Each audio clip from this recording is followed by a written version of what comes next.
میرے نبی پاک نے فرمایا مسجد اقصی میں جس نے ایک نماز پڑھی 25,000 کا ثواب، اور میری مسجد میں جس نے ایک نماز پڑھی 50,000 کا ثواب، اور اللہ کے گھر بیت اللہ جس نے پڑھی 1,00,000 کا ثواب۔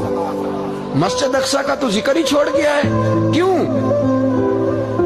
وہ مسجد جس کی طرف منہ کر کے 15 سال میرے نبی پاک نے نماز ادا کی، مسجد اقصی کی طرف جدھر منہ کر کے تیرے اور میرے رسول نماز پڑھتے رہے، آج وہ مسجد یہودی کے قبضے میں ہے۔ کئی جمعے تالا رہتا ہے، وہاں نماز نہیں پڑھنے دی جاتی۔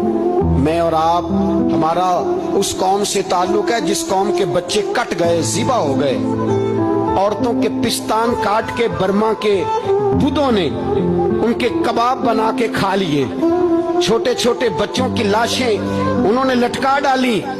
میرے بھائی تجھے خبر ہی نہیں، یہ تو جانا تو کبھی گنبد خضرا پہ، تو میرے مصطفیٰ نے فرمایا من ازا مسلم فقد ازانی، فرمایا جب میرا مسلمان تکلیف میں ہوتا ہے تو میں گنبد میں تکلیف میں ہوتا ہوں، مجھے درد ہوتا ہے، مجھے اذیت ہوتی ہے۔ پوچھ جا کے محبوب پاک سے، میرے عزیز کسی کو غم ہی نہیں ان لوگوں کا، کسی کو پرواہ ہی نہیں، کچھ سوچتا ہی نہیں ان کے بارے میں۔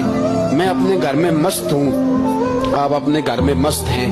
میرے رسول اللہ کی امت لٹ گئی ساری، جگہ جگہ تباہی، 1 انچ دھرتی پر زمین ایسی نہیں جو کافر کی ہو اور خون بہتا ہو۔